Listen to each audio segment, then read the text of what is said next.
जेड़ो मानू तेड़ो नाणो, हर को पंहिंजे अग घाणो, जेको मानू कोन विकाणो, सोई मानू मोती अदाणो। मोहतरम जनाब, काबिल एहतराम सोई सुबह वारे असांजे हेडमास्टर साहिब, उस्ताद साहिबान ऐं पिंडाल में वेठल मोज़ीज़ीन, मानवारा, ख़ुसूसी मेहमान ऐं शागिर्द साथियो, अस्सलाम वालेकुम। सब खां पहिरीं आयल मेहमाननि खे मुंहिंजे तरफ़ां वेलकम चवंदुसि। उनखां पोइ दोस्तो, असां ई तव्हांखे ख़बर आहे त हिन डिजिटल दौर में यकसान तेज़ी सां हलंदड़ वक़्त जे लम्हनि में रहंदड़ इंसान एतिरो त बेसब्र थी वियो आहे जो ज़िंदगी जे चइनि लम्हनि में सुकून वठण बदिरां उनजे बरख़िलाफ़ हिकिड़े इंसान के मारण, लताड़ण ऐं रूहानी ख़वाहिशात पूरा करण में रुधल हूंदो आहे। केर बि कंहिंजे बराबरि नथो थियणु चाहे। उन्हनि में अहिड़ा अणलभ माण्हू निकिरी वेंदा आहिनि जेके पंहिंजी ज़िंदगी पंहिंजे ख़वाहिशनि खां हटाए करे इंसान ज़ात जे ख़िदमत जे लाइ वक़फ़ करे था छॾनि। उन्हनि माण्हुनि जा नाला तारीख़नि में निर्वार ऐं सुनहरे अखरनि में लिखिबा आहिनि।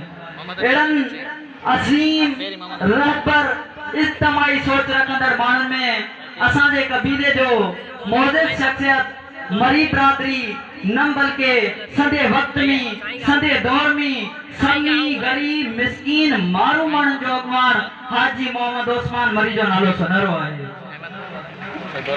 अहिड़नि माण्हुनि जे लाइ शाह साहब फरमाए थो त मरणा अॻे जे मुआ से मरी थियनि न मात। चए थो मरणा अॻे जे मुआ से मरी थियनि न मात, हूंदा से हयात जीणा अॻे जे जिया। शायर चए थो त मरण वारा हज़ार ई मरी विया, लखी माण्हू मरी विया, मौत थी विया, ख़तम थी विया, ख़बर ई कोन्हे को काॾे वियो, को काॾे वियो। पर उन्हनि मां जेके हाजी साहब जहिड़ा जेके सदियूं पोइ नसुल ब नसुल वाखाणी थो पियो अचे। दोस्तो, ही मुंहिंजे मन जा जरफल आहिनि जिन खे लफ़्ज़नि में पोइ तव्हां सभिनी परदड़नि वारो पेश थो कयां। ही के यादगिरियूं आहिनि जेके वीर वांगुरु वरदियूं थियूं अचनि। उहे यादगिरियूं, उहे लफ़्ज़ हाजी मोहम्मद उस्मान मरी जे नाव आहिनि।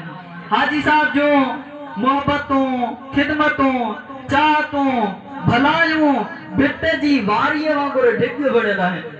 उन्हनि ढिगनि खे वाखाणण लाइ, बयान करण लाइ लफ़्ज़नि जा ढिग ऐं ढेर खपनि। पर थोड़नि लफ़्ज़नि में चवंदुसि त हाजी तइलीम जो आशिक़ हो, उन सां गॾु मोहबत कंदड़, भलाई कंदड़ इंसान हो। हर ग़रीब गुरबे लाइ मोहबत हूंदी हुई। पुराननि तारीख़नि में, पुराननि वक़्तनि में केर बि तइलीम जी रोशनी लाइ तयारु न हो। अहिड़नि हालतनि में, अहिड़नि दौरनि में हाजी जा तइलीम लाइ कयल जदोजहद, बिटबाइटी जा स्कूल, हॉस्टल ऐं थरनि भरनि में अॾायल स्कूल बादशाह जे मथे ते रखियल ताज जी निर्वार आहिनि। हाजी साहब खे ख़बर हुई त जहालत ज़िंदा क़ौमनि लाइ मौत बराबरि आहे। हाजी खे संदसि पैसे खां वधीक मोहबत गरीब मिस्कीन मारू माण्हुनि सां हूंदी हुई। चवणी आहे त पैसे सां इंसान ख़रीद करे सघिजे थो, पर इंसानियत न।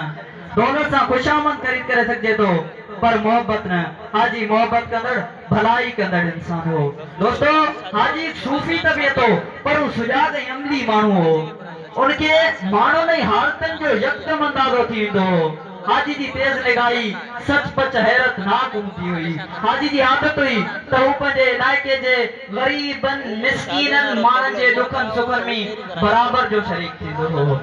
हाजी साहब जूं मोहबतूं, कयल ख़िदमतूं दरिया जे पाणीअ वांगुरु ॻोठ ॻोठ, घर घर, गली गली, थरनि ऐं भरनि में मौजूदु आहिनि। उहे सभई कम कंहिं फर्दानियत या क़ौम परस्ती खां हटी करे कयल हुयूं। उहे इज्तिमाई हुयूं जंहिंमें हर ग़रीब मिस्कीन मारू माण्हुनि जो बराबरि हक़ हो। दोस्तो, हाजी के नमो ॾिठो न का अहिड़ी मुंहिंजी मुलाक़ात थी, पर हाजी जो ख़ूबसूरत किरदार, संदसि कयल मोहबत, चाहत ऐं ख़िदमतनि जो माण्हुनि वटां तारीफ़ूं ॿुधी हाजी खे ज़िंदा महसूस कयो अथमि। अॼु त अखिड़ियुनि सॼण पंहिंजा सारिया, अॼु त अखिड़ियुनि सॼण पंहिंजा सारिया, गिलनि ते ॻोड़नि जूं बूंदूं बस न कनि, संदी सिक पिरनि लोक ॾिठोए न लहे। दोस्तो, अहिड़नि माण्हुनि जी जॾहिं वफ़ात जी ख़बर पवंदी आहे त वायूं ई बताल थी वेंदियूं आहिनि, दिलि जी धरती दुधी पवंदी आहे, अखियुनि अॻियां संदसि चहिरो फिरण लॻंदो आहे। अज नव ताकन में तालिब तवारीन अज नव ताकन में तालिब तवारीन आदेसी उथी वया मड़ियूं मुमारीन जेके जीअ के जियारीन से लाहूती लॾे वया। दोस्तों मुझे ख्याल में हाजी जेड़े खूबसूरत किरदार जी मोकलाणी जे करे हजारी अखियों रुनियूं हूंदियूं, हजारी घर बेघर थिया हूंदा, हजारी माण्हू लावारिस थिया हूंदा। हाजी तर्जे शागिर्दनि लाइ गरीबनि लाइ हिकु छित बणियल हो।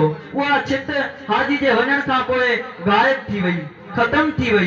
दोस्तों जेकॾहिं सरदार अॻवान चवण सिंधी में रवाज आहे, वॾनि माण्हुनि खे चवणी आहे त अहिड़नि हस्तनि खे चइजे, अहिड़नि हस्तनि खे चइजे, बाक़ी हर कंहिंखे अॻवान चवण खता आहे। दोस्तों असांजी तव्हांजे अंदर में हाजी मोहम्मद उस्मान मरी जे लाइ जेका बोझ हुई उन खे सभिनी दोस्तनि गॾिजी मोहबत जो पाणी पीआरे छॾियो। हाणे असांखे घुर्जे त असां तइलीम करायूं, अॻिते वधूं ऐं हाजी साहब जहिड़ा छॾियल खाल आहिनि, ख़ाली कयल खाल आहिनि, उहे फिल करियूं, उहे अञा ताईं फिल न आहिनि थिया। महिरबानी। G S M.